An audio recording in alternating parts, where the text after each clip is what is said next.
પાકિસ્તાન સાથે સરહદ ધરાવતો કચ્છનો થરપાકર વિસ્તાર સુરક્ષાની દ્રષ્ટિએ સંવેદનશીલ છે।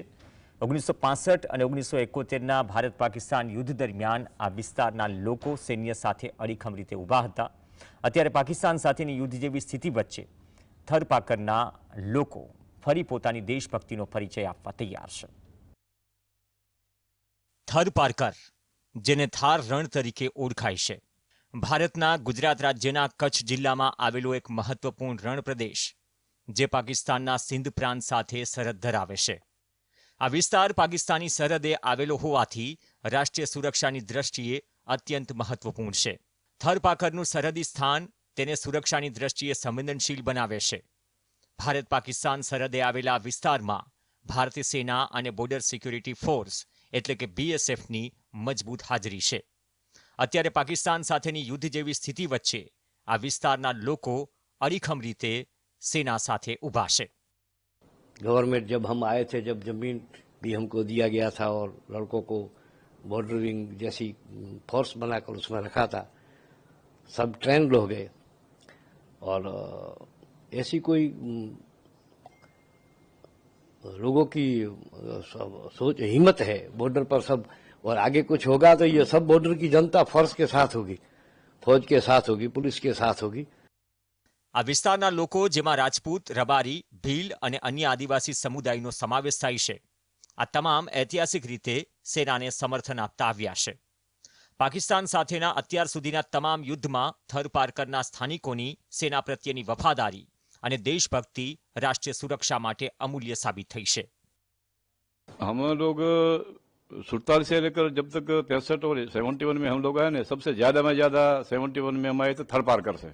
वहां से जो हमारे एरिया से ऐसी 100 किलोमीटर तक पाकिस्तान सरकार को छोड़ के जाना पड़ा था, भारत सरकार ने कब्जा किया था।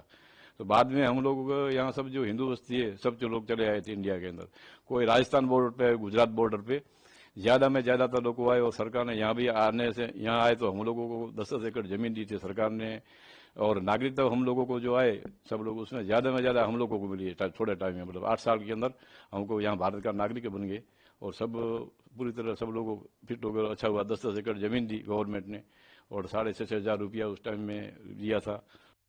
1947માં ભારતના ભાગલા પડ્યા ત્યારે થરપારકરનો એક મોટો ભાગ પાકિસ્તાનના સિંધ પ્રાંતમાં ગયો, જ્યારે ભારતના કચ્છ જિલ્લામાં તેનો એક નાનો ભાગ રહ્યો।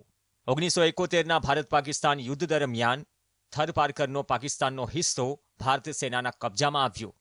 પાકિસ્તાન તરફનું થરપારકર 4 વર્ષ સુધી ભારતના કબજામાં રહ્યું। બાદમાં 1972ના શિમલા કરાર દ્વારા પાકિસ્તાનને પરત કરવામાં આવ્યું। 1965 અને 1971ના યુદ્ધ દરમિયાન થરપારકરના સ્થાનિકો ભારતીય સેના સાથે તમામ દ્રષ્ટિએ ઊભા રહ્યા। અહીંના સ્થાનિકોએ ભારતીય સેનાને માહિતી, સ્થાનિક ભૂપ્રદેશનું જ્ઞાન અને લોજિસ્ટિક સપોર્ટ પૂરો પાડ્યો। તેમને જવાનોને ભોજન સામગ્રી પણ પૂરી પાડી। हम तैयार हैं लड़ने के लिए, फौज के कंधे से कंधे मिला के हम लड़ने के तैयार हैं, बराबर। बाकी हमारा गांव तो सुरक्षित है, हम लड़ने के लिए तैयार हैं। किया है, अगर जरूरत पड़ी देश को हमारे प्रधानमंत्री और रक्षा मंत्री जी, गृह मंत्री जी बोलेंगे तो हम कभी भी अलर्ट हैं, तैयार हैं। और हमारी पूरी जो नागरिक है पूरे इधर के कच्छ के बॉर्डर गांव के पूरे तैयार हैं और पाकिस्तान को जड़बातोड़ जवाब देंगे हम। થરપારકરના ગામડાઓમાં રહેતા લોકો ઘણી વખત સરહદ પર શંકાસ્પદ ગતિવિધિઓની જાણકારી BSF અને સેનાને આપે છે। તેમની સ્થાનિક જાણકારી અને ભૂમિ પ્રદેશની ઊંડી સમજ સેનાને સરહદની સુરક્ષા મજબૂત કરવામાં મદદ કરે છે। આ ઉપરાંત દેશના ઘણા યુવાનો ભારતીય સેનામાં જોડાઈને દેશની સેવા પણ કરે છે, જે આ વિસ્તારની દેશભક્તિનું પ્રતીક મનાય છે। Bureau report, GSTV।